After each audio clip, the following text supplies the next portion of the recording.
특별히 오늘 이 밤에 다음 세대를 위하여 함께 기도하는 이 시간에 하나님 놀랍도록 역사하시어 우리의 다음 세대가 다시 세워지고 믿음이 굳건하여져서 하나님의 귀한 일꾼으로 세워질 수 있도록 은혜 내려주시고 신실하신 하나님 우리의 기도를 들어주시옵소서. 감사드리며 예수님의 이름으로 기도드립니다. 아멘. 할렐루야. 오늘도 이 밤에 긴 연휴가 끝나고 다시 이 예배 자리에 나오신 귀한 성도님들을 환영하고 축복합니다. 이 시간 우리 하나님께서 주시는 귀한 사랑의 말씀을 오늘 우리가 듣고 또 하나님께 기도로 고백하는 귀한 시간 되시길 소망합니다. 우리 함께 하나님의 말씀 보도록 하겠습니다. 요한복음 21장 7절에서 17절까지의 말씀입니다. 요한복음 21장 7절에서 17절까지의 말씀을 한 절씩 교독하시고 마지막 17절은 함께 읽도록 하겠습니다. 요한복음 21장 7절에서 17절 말씀입니다. 제가 먼저 읽겠습니다. 예수께서 사랑하시는 그 제자가 베드로에게 이르되 주님이시라 하니 시몬 베드로가 벗고 있다가 주님이라 하는 말을 듣고 겉옷을 두른 후에 바다로 뛰어내리더라.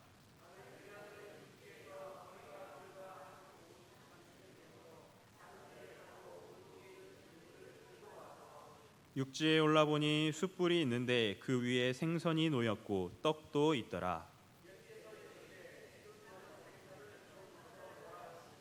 시몬 베드로가 올라가서 그물을 육지에 끌어올리니 가득히 찬 큰 물고기가 153마리라. 이같이 많으나 그물이 찢어지지 아니하였더라.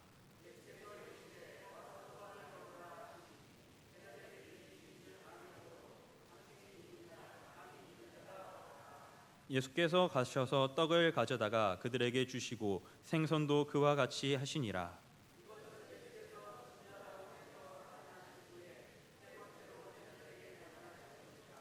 그들이 조반 먹은 후에 예수께서 시몬 베드로에게 이르시되 요한의 아들 시몬아 내가 이 사람들보다 나를 더 사랑하느냐 하시니 이르되 주님 그러하나이다. 내가 주님을 사랑하는 줄 주님께서 아시나이다.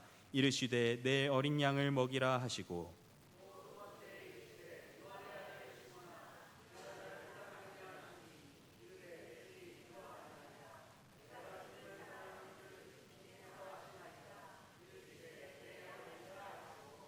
세 번째 이르시되 요한의 아들 시몬아 내가 나를 사랑하느냐 하시니 주께서 세 번째 내가 나를 사랑하시느냐 하심으로 베드로가 근심하여 이르되 주님 모든 것을 아시오매 내가 주님을 사랑하는 줄을 주님께서 아시나이다. 예수께서 이르시되 내 양을 먹이라. 아멘. 우리는 인간관계를 중요시하면서 또 그 관계가 깨지지 않도록 열심히 노력하며 살아갑니다. 회사에서, 직장에서, 가족들 간에 그리고 이 교회 안에서 우리는 이 관계를 유지하기 위해서 힘을 쓰면서 살아가죠. 관계가 깨진다라는 것은 우리에게 큰 아픔으로 찾아옵니다. 왜 그게 아픔으로 찾아올까? 친하면 친한 만큼 또 가까우면 가까운 만큼 그 관계가 깨지게 된다면은 더 크게 그 아픔이 찾아오게 될 것입니다. 별로 친하지 않은 사람과 사소한 문제로 인해서 그 관계가 깨지는 일, 그것은 큰 영향을 안 미칠 수 있지만 가장 친한 친구들과의 또 가장 친한 사람들과의 이 관계 속에서 사소한 문제로 인해서 그 관계가 깨질 수도 있게 되는 것이죠. 이러한 깨진 관계가 회복되기 위해서는 어떠한 계기가 굉장히 중요하게 작용되어집니다. 같이 식사를 하면서 풀던가 또 정성스러운 편지를 써서 용서를 구하면서 혹은 이렇게 양보를 하면서 이렇게 계기를 만들어서 관계를 풀어나가려고 합니다. 오늘 우리가 읽은 말씀에서 이미 관계가 깨어진 것처럼 보이는 그 두 사람의 이야기가 등장을 하는데요. 바로 베드로와 예수님의 이야기입니다. 이 둘의 관계는 너무나도 잘 아실 것입니다. 베드로는 예수님의 수제자였습니다. 그 베드로는 예수님을 사랑하고 가장 가까이에서 예수님을 잘 따르던 그 제자 중에 한 명이었죠.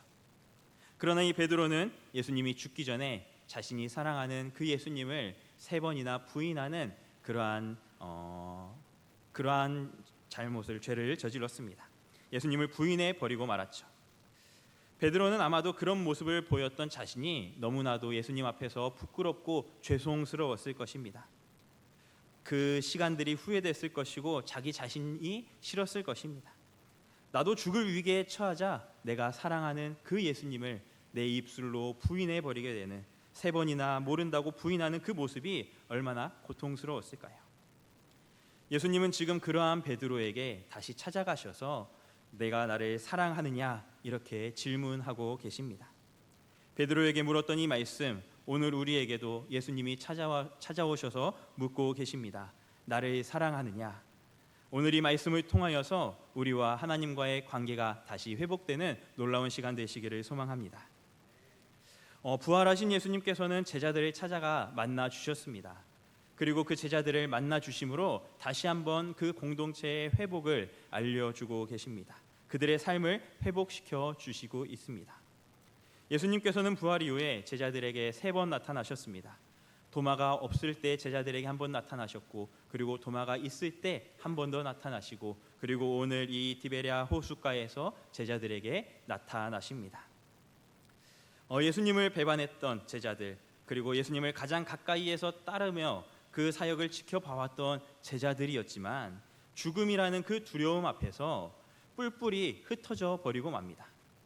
그리고 예수님의 곁에서 그 예수님의 놀라운 능력들을 다 지켜보고 그것들을 경험했었던 그 제자들이었지만 예수님이 지금 자신들과 함께 있지 않자, 예수님이 자신들의 곁에서 사라지자 다시 그 제자들은 원래 자신의 모습대로, 원래 자신들이 했던 그 일터로 다시 돌아가게 됐습니다. 다시 어부의 생활로 돌아가 버린 것이죠. 예수님이 가장 힘들 때 예수님의 제자들은 그 옆에 있지 않았습니다. 예수님을 위해 나서지도 않았습니다. 그저 예수님의 죽음을 먼발치에서 지켜만 보았던 그 제자들, 그 바라보던 그 제자들을 향해서 다시 예수님이 그 제자들에게 찾아가셔서 그들의 마음을 다시 회복시켜 주고 계시는 것이죠. 예수님은 그러한 제자들을 미워하지 않으셨습니다. 다시 그들에게 찾아가셔서 처음 보여주셨던 그 사랑을 다시금 제자들에게 똑같이 보여주고 계십니다. 오늘 말씀의 이제 첫 부분 21장은 예수님이 제자들을 처음 부를 때, 그 갈릴리 호숫가에서 제자들을 부를 때의 그 모습을 연상시켜 줍니다. 제자들이 배를 타고 물고기를 잡는 그 모습으로 시작하죠. 이번에도 물고기를 잡지 못하던 그 베드로와 또 제자들을 향해서 예수님께서는 배 우편으로 그물을 던지라고 말씀하십니다. 예수님은 그때 그 처음 그 만선의 기적을 다시금 떠올리면서 고기를 잡지 못하던 그 제자들에게 부활하신 이후에 동일하게 그 모습으로 다시 찾아가셔서 다시 한번 그들에게 만선의 기적을 체험시켜주고 예수님의 그 능력을 보여주시는 그 놀라운 사건으로 그 제자들에게 다시 나타나셨습니다. 그 결과 제자들은 그 예수님의 말대로 다시 한번 그 만선의 기적을 경험하며 예수님이 돌아오셨다라는 것을 알게 되었죠. 그리고 또 예수님은 죽기 전에 그 제자들과 함께 보내던 그 식탁 교제의 그 순간들을 떠올리며 부활하시고 갈릴리 바다에서 예수님은 모닥불과 조반을 준비해서 식사 교제를 나누십니다. 이렇게 예수님은 제자들이 기억할 만한 일들을 가지고 처음 사랑 그대로, 처음 보여주셨던 그 사랑 그대로 지금도 여전히 그 제자들을 향해서 동일한 모습으로 나타내주고 있는 것이죠. 그런데 예수님과 함께 이 식사를 하며 이야기를 하는 이 아름다운 회복의 그 순간이 그 순간 가운데에서 한 사람, 바로 베드로는 아직까지 그 회복을 누리지 못한 것처럼 보이고 있습니다. 베드로는 예수님이 오셨다는 것을 깨닫는 순간, 예수님이 오셨다라는 것을 알았던 그 순간 곧장 바다로 뛰어들어가 예수님 앞에 나아갑니다. 예수님을 얼마나 보고 싶어 했는지 다른 제자들이 이제 그물을 걷어서 육지로 불과 한 50칸 정도, 이 거리는 한 100m 정도 되는 그 거리밖에 안 되는 거리였지만 다른 제자들과 함께 가는 것이 아니라 가장 먼저 예수님한테 달려가 바다로 뛰어들어가 예수님께 나아갔습니다. 그런데 그렇게 뛰쳐나간 베드로는 예수님 앞에 당당하게 서서 예수님을 맞이했을까요? 성경에서는 그러한 장면을 찾아볼 수 없습니다. 예수님이 너무나도 반가워서 뛰어들 정도로 이 베드로는 예수님께 나아갔는데 그 뒤에 예수님을 만나서 껴안고 예수님 감사합니다 이렇게 반가워할 법도 한데 이 요한복음에는 그러한 말씀들이 기록되어 있지 않죠. 그렇다면 이 베드로는 예수님을 바라보면서 어떠한 생각을 했을까요? 예수님 앞에 나아갔을 때 어떠한 모습으로 자신이 그렇게 보여졌을까요? 지금 이 상황을 머릿속으로 그려보면서 상상해 보면은 예수님은 제자들을 위해서 이 아침 식사를 준비해 놓으셨습니다. 이른 새벽에 숯불, 모닥불을 피면서 물고기를 가져와서 제자들이 해변가로 오기를 기다리고 있었죠. 예수님은 그 제자들이 오자 제자들에게 물고기를 다시 한번 가져오라고 하십니다. 예수님이 분명히 미리 준비해 놓은 물고기가 있었지만 제자들이 잡아온 물고기를 한 번 더 찾고 계시는 것이죠. 그런데 이 물고기를 가지러 간 사람이 누구였냐면은 바로 베드로였습니다. 다른 제자들이 이제 막 육지로 도착해서 물고기를 가져올 수도 있을 법한데 더 먼저 온 베드로가 예수님의 그 말을 듣고 가장 먼저 물고기를 가지러 뛰쳐나간 것이죠. 그리고 그것만이 아니라 베드로는 물고기를 몇 마리인지 숫자까지 세면서 153마리라고 정확하게 그 숫자를 세고 있었습니다. 왜 이러한 행동을 했을까요? 상식적으로는 잘 이해가 되지 않습니다. 예수님을 가장 먼저 보고 싶어 했고 또 예수님과 가장 가까이 있고 싶어 할 것 같은 그 베드로가 예수님 곁에서 멀리 떨어지고 있는 모습을 보이는 거죠. 베드로는 누구보다 예수님을 만나고 또 보고 싶어 했으면서도 동시에 지금 베드로는 누가 봐도 예수님을 피하고 있는 것처럼 보이게 되는 것입니다.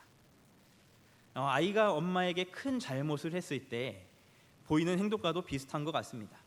뭔가 잘못한 게 있으니까 이 아이가 엄마 앞에서 떳떳하게 서 있지 못하는 그러한 모습, 딴청 피우듯이 엄마한테 가까이 가지 않고 무서운 마음과 또 미안한 마음이 뒤덮여 있는 그러한 모습, 그래서 선뜻 다가가지 못하는 이 모습이 오버랩되는 것 같습니다. 예수님 옆에 딱 붙어 있어도 모자랄 판에 예수님이 시키지 않은 일까지 하면서 예수님을 피하고 있는 그러한 베드로의 모습이 보이는 것이죠. 베드로는 예수님 앞에서 떳떳하게 예수님을 바라보고 있지 못했습니다. 왜냐하면 아직도 그 베드로의 마음 가운데에는 예수님을 모른다라고 부인했던 그 마음이 자신의 죄책감으로 남아 있었기 때문이죠. 예수님을 향한 미안한 마음과 또 죄가 너무나도 크기 때문에 그 예수님 앞에 나아가기가 주저하고 있었던 것이었습니다. 동이 트기 전 새벽녘에 예수님은 차가운 바다를 가장 먼저 헤엄쳐 나온 그 베드로를 향해서 어떠한 모습으로 그 베드로를 바라보고 있었을까요? 아마도 베드로를 향해서 인자한 미소를 띠면서 베드로를 기다리고 있었을 것입니다. 그런데 베드로는 그 예수님의 인자하신 모습과 또 그 옆에 피어져 있던 그 모닥불의 그 모습이 과거에 자신이 예수님을 부인했을 때의 그 모습과 그 모닥불 옆에서 예수님을 부인했던 그 장면들이 자신에게 떠올랐을 것입니다. 트라우마라고 하죠. 안 좋은 과거들이 어떠한 상황 때문에 다시 한번 떠오르고 자꾸만 기억에 남아서 물체나 장소 그리고 그때의 상황이 떠오르게 되는 것. 베드로에게도 아마 이게 큰 트라우마였던 것 같습니다. 예수님과 그 모닥불을 보는 순간 자신이 그렇게 기뻐하고 자신이 그렇게 사랑하는 예수님이 앞에 있음에도 불구하고 그 예수님 앞에 서기 부끄럽고 그 예수님 앞에 나아가지 못하는 그 베드로의 모습, 당당하게 나아가지 못하고 있는 그 모습, 그것이 물고기를 가져오라는 그 예수님의 목소리를 듣고 예수님을 정면으로 바라볼 면목이 없던 그 베드로가 가장 먼저 그 물고기를 가지러 나아갔던 것이죠. 예수님을 정면으로 바라볼 수 없었기에, 예수님을 떳떳이 바라볼 수 없었기에 그곳에 있던 제자들에게 회복을 보여주려고 나타나셨지만 베드로는 차마 자신이 예수님 앞에 설 수 없는 존재라는 그러한 초라한 모습으로 여전히 그 자리 가운데 남아 있었던 것입니다. 우리에게도 이러한 때가 많이 있을 것입니다. 예수님은 우리를 보시며 웃으시고 계시지만 계속해서 우리는 우리의 초라함 때문에, 우리의 죄악 때문에, 그리고 그분을 십자가에 못 박힌 우리의 죄인이라는 그 프레임 때문에 예수님 앞에 떳떳하게 나아가지 못하고 있는 그러한 우리의 모습을 발견할 때가 많이 있을 것입니다. 십자가의 죽음과 또 그 부활이라는 큰 사건이 있었지만 예수님은 여전히 부족하고 연약한 그 제자들을 찾으시며 한 사람을 찾으십니다. 그리고 그 한 사람을 예수님은 다시 부르십니다. 우리의 실패에 연연하지 않으시고 또 우리의 잘못에 역정을 내면서 찾아오는 것이 아니라 아무 일 없었듯이 처음 우리에게 나타난 그 모습 그대로 다시 한번 예수님이 우리에게 그 모습대로 나타나 동일하게 그 사랑으로 우리를 세워가 주시는 것이죠. 예수님은 지금도 우리를 찾아오셔서 우리와 함께 하셨던 그 순간들을 떠올리며 우리의 관계를 다시금 회복시켜 주십니다. 오늘도 우리에게 찾아오셔서 우리의 관계를 회복시켜 주시는 그 하나님의 놀라운 사랑과 그 은혜를 누리는 저와 우리 모두가 되시기를 간절히 소망합니다. 그럼에도 아직 온전히 그 회복을 누리지 못하는 그 베드로에게 예수님은 다시 한번 베드로를 향해 직접 한 발짝 더 다가가십니다. 15절 말씀이 그 말씀인데요. 우리 함께 한 목소리로 읽어보도록 하겠습니다. 시작. 그들이 조밥 먹은 후에 예수께서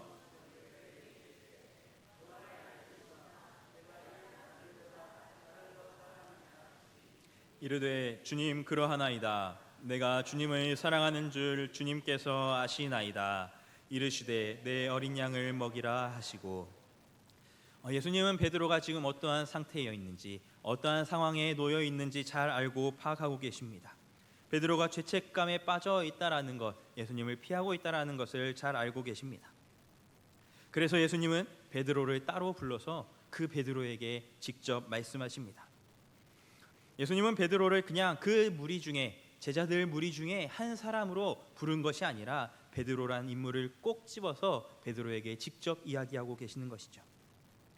동일하게 하나님은 우리를 대하실 때에도 이 동산교회 성도 중 한 사람을 부르시는 것이 아니라 우리 한 사람 한 사람, 우리를 너무나도 정확하게 잘 아시는 그 하나님께서 우리를 직접 콕 집으셔서 우리를 한 사람으로 대해 주시는 것입니다. 우리가 어떤 상태에 있는지, 우리의 이름을 다 아시고 어떠한 상황 가운데 놓여 있는지를 정확하게 아시고 우리의 한 사람 한 사람을 찾아가셔서 우리에게 사랑을 계속해서 베풀어 주고 계시는 분이 우리의 하나님이십니다. 예수님은 이 베드로 한 사람에게 찾아가셔서 이렇게 물어보셨습니다. 내가 이 사람들보다 나를 더 사랑하느냐? 다른 거를 물어본 것이 아닙니다. 너 왜 그때 나 부인했어? 너 왜 그때 나 모른다 했어? 내가 너 그렇게 가르쳤어? 이렇게 다그치면서 베드로를 향해서 역정을 부리면서 나아가는 것이 아니었습니다. 오히려 내가 나를 사랑하느냐? 이 한마디의 질문을 하십니다. 그리고 그냥 한번 툭 던지면서 물어보신 것이 아니라 예수님은 베드로에게 같은 질문을 3번 하고 있는 것을 오늘 말씀을 통해서 볼 수 있습니다. 우리가 잘 알듯 성경에서 숫자 3은 완전한 숫자를 의미합니다. 예수님이 3번 베드로에게 물으셨고 베드로는 3번 예수님께 답했습니다. 이것은 바뀔 수 없을 만큼 확고한 예수님의 완전한 예수님의 용서와도 같은 것입니다. 베드로가 예수님을 부인한 것도 3번이었습니다. 예수님을 완전히 부인했었던 것이었죠. 예수님이 이 이야기를 다 들으면서 얼마나 마음 아파하셨을까요? 아끼고 사랑했던 그 제자 베드로가 저 사람 모른다라고 3번이나 부인하던 그 모습을 보면서 예수님도 마음 아프셨을 것입니다. 그동안에 예수님은 육체적으로 받은 그 고통보다 그 마음의 아픔, 그 마음으로 심적인 아픔이 더 크셨을 것 같습니다. 그런데 이 아침에, 이 새벽에 예수님이 베드로를 따로 불러서 베드로에게 이렇게 말씀하시는 것입니다. 요한의 아들 시몬아, 너는 나를 사랑하느냐? 베드로의 행동이 어떠했을까요? 예수님 당연한 말씀을요. 제가 예수님 너무나도 사랑합니다. 그때는 제가 조금 잘못했습니다. 그때는 제가 너무 두려워서 예수님 그렇게 말씀했습니다. 죄송합니다. 이렇게 당당하게 나아갔던 그 베드로의 모습이 아니었습니다. 베드로는 이렇게 고백하고 있지 않았을 것 같습니다. 베드로는 예수님을 똑바로 쳐다보지도 못했을 겁니다. 그러면서 소극적으로 이렇게 예수님께 고백했을 것입니다. 주님 그러하나이다. 내가 주님을 사랑하는 줄 주님께서 아십니다. 예수님을 부인하기는 했지만 여전히 예수님을 사랑하고 있던 그 베드로의 그 마음은 동일했습니다. 이 대답을 들은 예수님께서 한 번 더 물어보시는 것이죠. 요한의 아들 시몬아, 내가 나를 사랑하느냐? 동일한 질문을 하십니다. 여전히 고개를 들지 못한 베드로는 똑같이 대답을 합니다. 그러자 예수님께서 한 번 더 3번째 물어보십니다.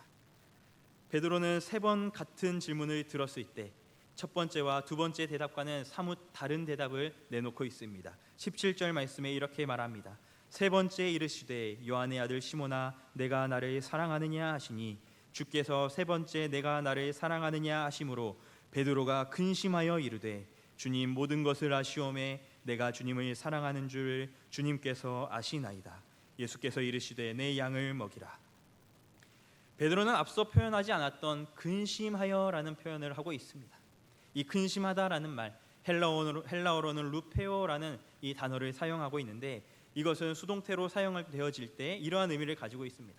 고통스러워하며 슬퍼하며 괴로워하며 이러한 마음, 이러한 심정으로 예수님 앞에 호소하듯이 주님 그러합니다.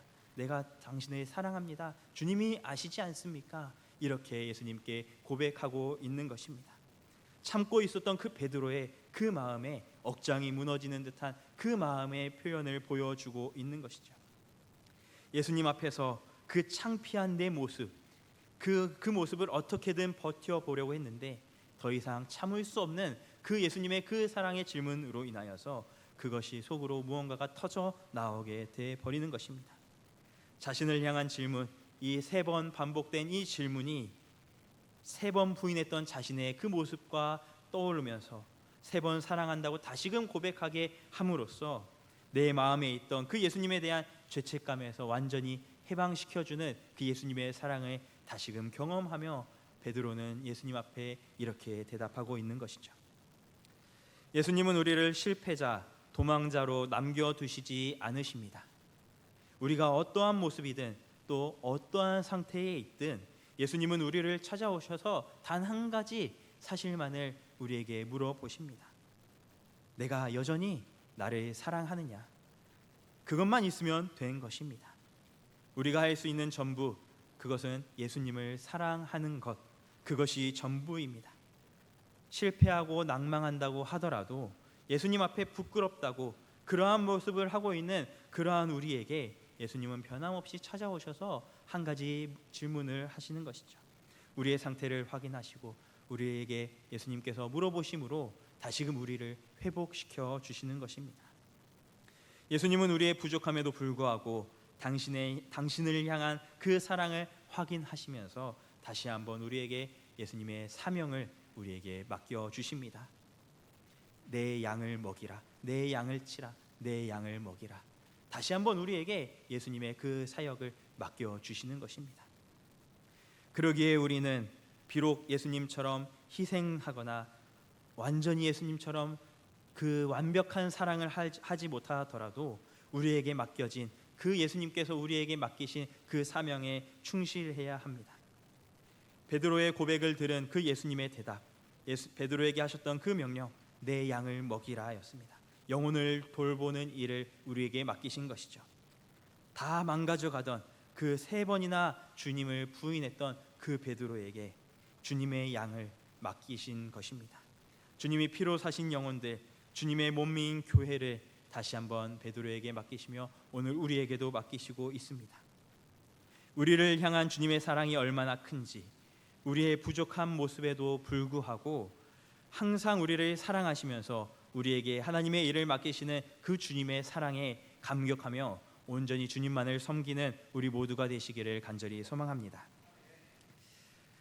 이 세상에서 엄마로 살아가는 것, 그것은 너무나도 얼마나 힘든지 아마 여기 계신 분들은 다 알고 계실 것 같습니다.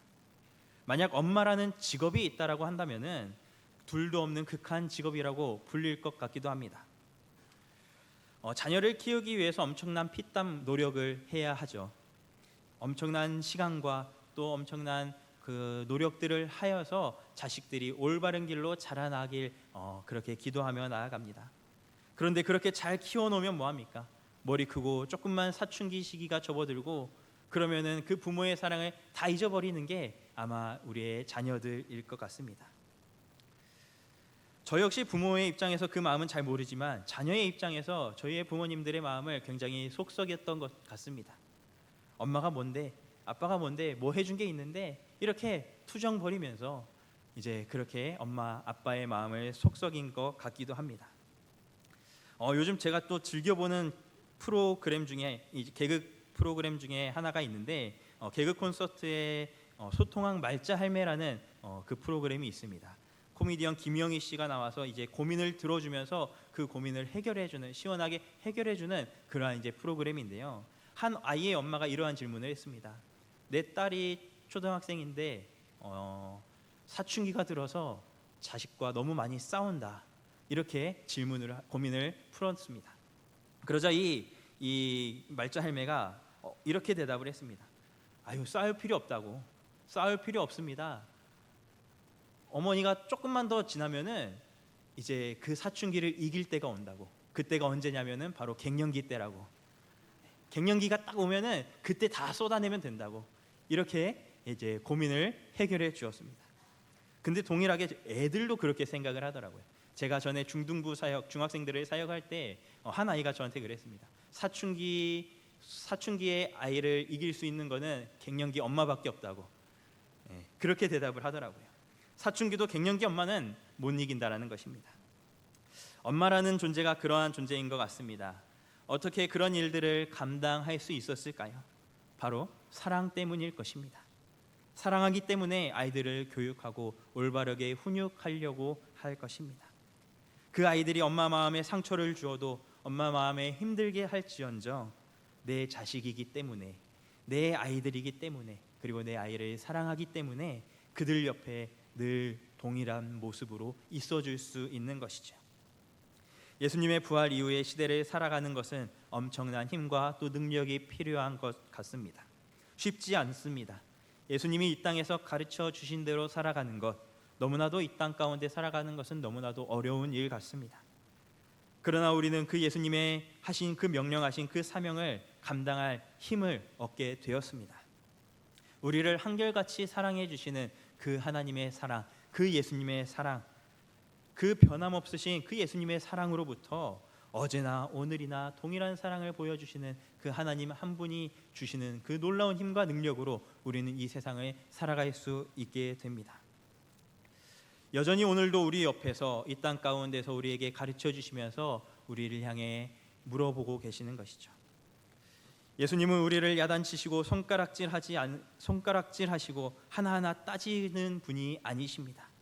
사랑의 예수님은 우리의 연약함들을 다 아시기 때문에 그 연약함마저도 사랑해 주셔서 우리에게 다시 한번 사랑을 물어보시면서 진실된 고백의 목소리를 우리의 목소리를 듣고 싶어 하시는 것입니다. 우리는 하나님의 일꾼으로 부르심 받았습니다. 이 세상을 살아가는 동안에 거룩한 주의 자녀로 각자에게 주어진 사명을 가지고 이 땅 가운데 살아갑니다. 우리는 베드로처럼 또 사도 바울처럼 예수님의 사명을 잘 감당하며 완벽하게 그러한 사명을 감당하며 살아가고 싶을 것입니다. 그러나 우리는 너무나도 연약해서 오늘도 넘어지고 또 넘어지고 계속해서 넘어질 것입니다. 연약한 인간이기 때문에 베드로도 넘어지고 실패할 때가 있었던 것처럼 우리의 실패 때문에 하나님 앞에 나아가는 그 자리가 부담스럽고 힘들어서 그것을 멀리하기 시작한다면 우리는 예수님 앞에 실패한 일꾼이 될 수밖에 없을 것입니다. 그럴 때에 우리는 예수님 앞에 잘 보이기 위해 우리가 무언가를 노력하는 것이 아니라 예수님을 배반했던 처절하게 무너졌던 그 베드로를 다시 만나주신 그 예수님 앞에 다시 한번 사랑합니다라는 그 고백을 가지고 나아가기만 한다면 예수님께서는 우리에게 다시 한번 내 양을 먹일 힘과 능력을 더하여 주실 줄 믿습니다. 오늘도 평범한 일상을 살아가고 있는 우리에게 찾아오셔서 과거에 주님과 행복했던 그 첫 사랑의 모습을 다시 한번 우리에게 떠올리며 예수님이 우리를 향해 인자하게 웃으시며 기다리고 계시는 그 예수님의 모습을 바라보며 다시 한번 주님께 주님, 내가 주님을 사랑합니다 고백하며 나아가는 그러한 우리 모두가 되시기를 간절히 소망합니다.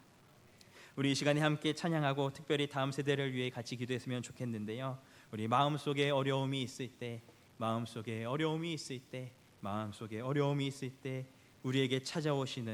우리에게 먼저 찾아오시는 그 하나님의 사랑을 다시 한번 기억하시면서 우리 찬양 고백하고 기도드렸으면 좋겠습니다.